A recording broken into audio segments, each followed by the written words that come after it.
উপার্জন সক্ষম মানুষ হারিয়ে দিশেহারা পরিবার, সহমর্মিতায় পাশে পরিবহন কর্মীদের সংগঠন। কয়েকদিন আগে ২৪ বন্দর লাইনের এক পরিশ্রমী বাসকর্মীর মর্মান্তিক মৃত্যুর পর গোটা এলাকায় নেমে আসে শোকের ছায়া।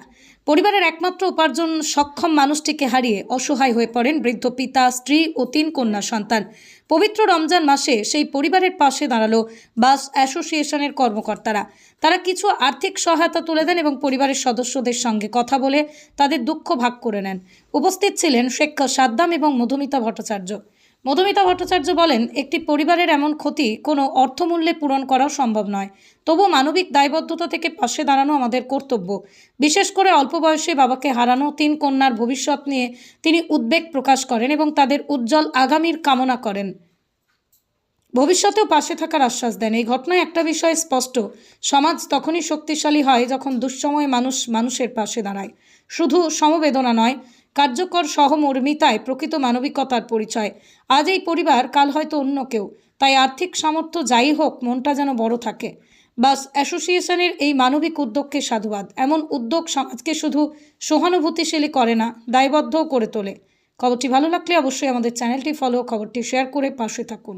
আপনারা দেখছেন খবর আরামবাগ, যে কথা কেউ বলে না, আপনার পাশে, আপনার সাথে। বসুন।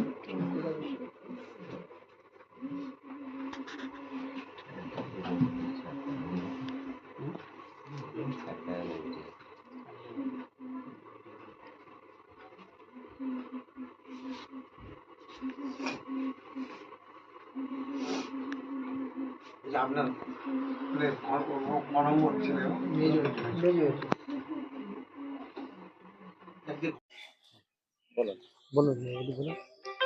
আজকে আমরা এসেছিলাম আমাদের ২৪ নম্বর রুটে। একটি খুব দুঃখজনক ঘটনা ঘটেছিল কয়েকদিন আগে। আমরা আমাদের খুব অত্যন্ত কাছের একজন ভাইকে হারিয়েছি, যার ৩টি কন্যা সন্তান।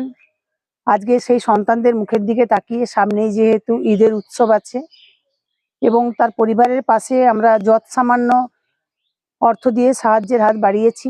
কারণ এই ঘাটতি কোনো অর্থের দ্বারা পূরণ হয় না, কোনোভাবেই এই লস পূরণ করা যায় না।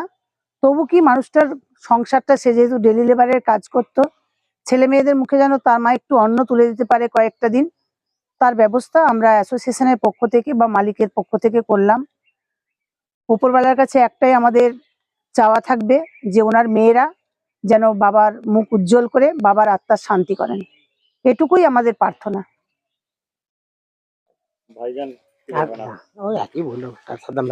আজকে মূলত যতটুকু সম্ভব আমাদের পক্ষে, আমরা বাস অ্যাসোসিয়েশনের সম্পাদিকা রয়েছেন, আমাদের শ্রদ্ধেয় দাদা বিল্টুদা রয়েছেন, পরিবারের পাশে থাকার চেষ্টা করা। যতটুকুই দেওয়া হবে সেটুকুই কম, কিন্তু 3টি ছোট ছোট কন্যা সন্তান। আমি ওনাদেরকে মানবিকভাবে আবেদন করেছিলাম।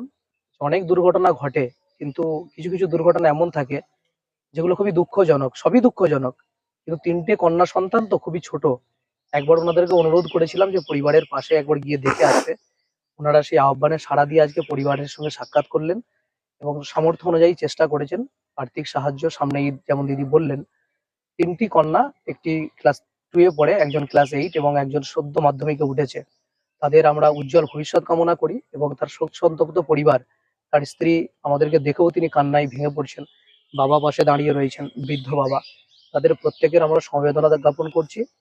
এটাই বলবো, আগামী দিনে এই ব্যথা, এই কষ্ট তারা কাটিয়ে উঠুক, সমস্ত কিছু আবার আগের মতো হয়ে যাক, এই কামনা আমরা করবো।